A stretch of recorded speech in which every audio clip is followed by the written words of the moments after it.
भारतीय coast guard ने खुफिया जानकारी के आधार पर समुद्र में एक पाकिस्तानी नाव से 14 चालक दल के लोगों को हिरासत में लिया है। बोट की तलाशी के दौरान 600 करोड़ रुपए का लगभग 86 किलोग्राम ड्रग्स बरामद किया गया है। ऑपरेशन के दौरान गिरफ्तारी से बचने की कोशिश में पाकिस्तानी नागरिकों ने एटीएस अधिकारियों पर अपनी नाव चढ़ाने की कोशिश की और जवाबी कार्रवाई में एटीएस ने फायरिंग की। सुरक्षा एजेंसियां पिछले 2 दिनों से अंतर्राष्ट्रीय समुद्री सीमा के पास भारतीय जल सीमा के भीतर तलाशी अभियान चला रही थी। ड्रग्स बरामद होने के बाद राज्य के डीजीपी विकास सहाय ने बताया है कि यह खेप भारत के लिए नहीं श्रीलंका के लिए थी। उन्होंने भारतीय कोस्ट गार्ड और एटीएस की टीम को सफल ऑपरेशन के लिए बधाई देते हुए उनकी बहादुरी की सराहना भी की।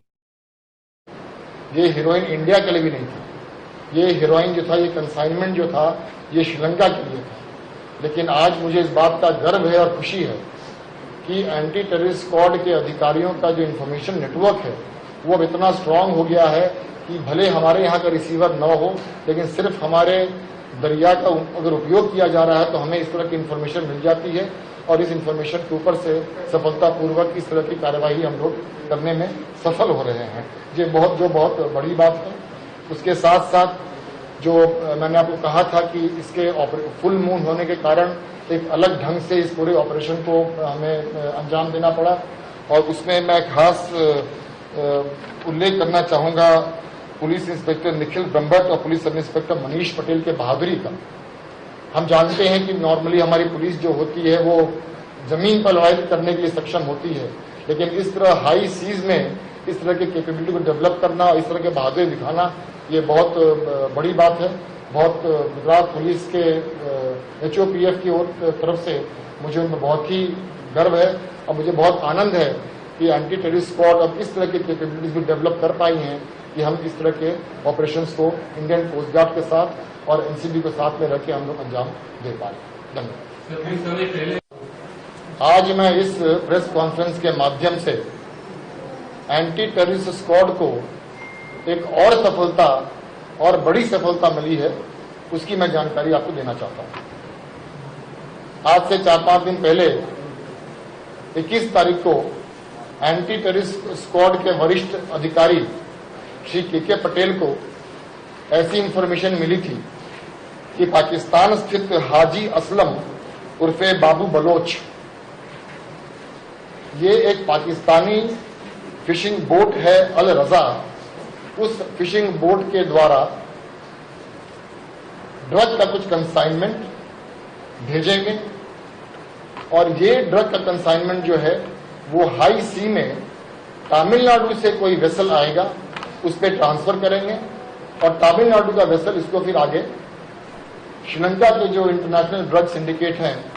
उन तक पहुंचाएगा। ये हमारे पास एक प्राथमिक इंफॉर्मेशन आई थी श्री के पटेल के पास 21 तारीख को, 21 अप्रैल को, जिसको फिर एंटी टेररिस्ट स्क्वाड के अन्य जो वरिष्ठ पुलिस अधिकारी हैं उनके साथ शेयर किया गया और इस पूरे ऑपरेशन की स्ट्रैटेजी बनाई गई और उस स्ट्रैटेजी के तहत एटीएस ने इंडियन कोस्ट गार्ड की मदद ली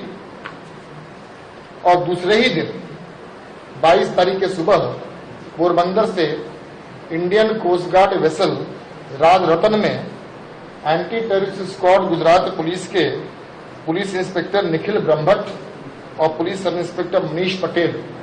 इस Rajratan Indian coast guard vessel पर रवाना हुए और हमारे पास जो इंफॉर्मेशन थी उस इंफॉर्मेशन को अंजाम देने के लिए, उसको ऑपरेशनलाइज करने के लिए ये लोग रवाना हुए। कम से कम 4 से 5 दिन इन लोग हाई सी में रहे। फिशिंग बोट को आइडेंटिफाई करना ये छोटी बात नहीं होती है, इसको आइडेंटिफाई करने का अलग चैलेंज होता है, लेकिन हमने अपने स्ट्रैटेजीज से, हमारे अलग अलग प्रकार के इनपुट से 25-26 के रात को हमने इस अल रजा जो फिशिंग बोट थी उसको इन लोगों ने आइडेंटिफाई किया और क्योंकि ये फुल मून था रात के समय और दूर से दिख जाता है तो हमारा इंडियन कोस्ट गार्ड के जो मदर वेसल थे उससे हटके छोटे वेसल में हमारी टीम अल रजा के पास पहुंची, उसको चैलेंज किया, जिसे देखकर उसके अंदर जो लोग थे उनके पास जो कंसाइनमेंट थे वो लोग नदी में, समुद्र में फेंकना शुरू कर दिए बहुत ही बहादुरी से एंटी टेररिस्ट स्क्वाड के ये 2 अधिकारी, पुलिस इंस्पेक्टर निखिल ब्रह्मभट्ट और पीएसआई मनीष पटेल और इंडियन कोस्ट गार्ड के अधिकारी ने इस पूरे चैलेंज को स्वीकार किया और पूरे सर्कमस्टेंसेस को देख के इंडियन कोस्ट गार्ड के तरफ से फायरिंग करने की जरूरत पड़ी। फायरिंग करने के बाद अल रजा के जो ऑक्यूपेंट्स थे उन्होंने सरेंडर किया और हमारी टीम जो है वो अल रजा में गई और उसका सर्च एंड सीजर शुरू किया। पाकिस्तानी फिशिंग बोट अल रजा पे कुल 14 लोग जो सब पाकिस्तान के हैं वहां मौजूद थे। उनके नाम इस प्रकार हैं: Nasir Hussain,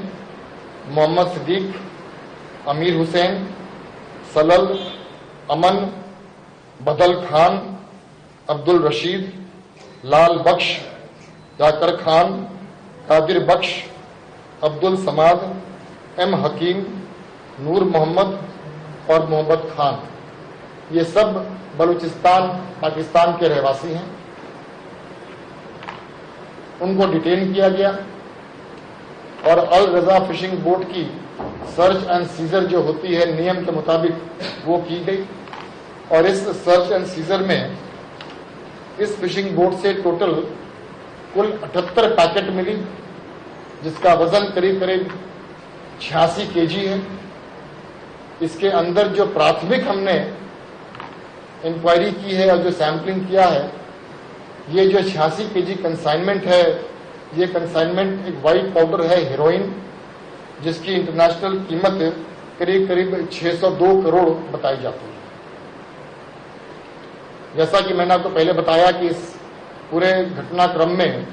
Indian coast guard के अधिकारी को फायरिंग करनी पड़ी और उस फायरिंग में पाकिस्तानी फिशिंग बोट अल रजा के जो मास्टर थे नजीर हुसैन, जिनकी उम्र करीब 62 साल की है, उनको दाहिने हाथ में गोली लगी थी। इंडियन कोस्ट गार्ड राजरतन में डॉक्टर्स भी होते हैं। डॉक्टर से उनका वहां प्राथमिक सारवार कराया गया और उन्हें और जल्दी सारवार अच्छा मिल सके, इसलिए एक खास बोट इंडियन कोस्ट गार्ड की रवाना हुई और उसको लेके जामनगर आए और जामनगर के जीजी हॉस्पिटल में उनका कल ऑपरेशन किया गया। अब उनकी तबीयत अच्छी है।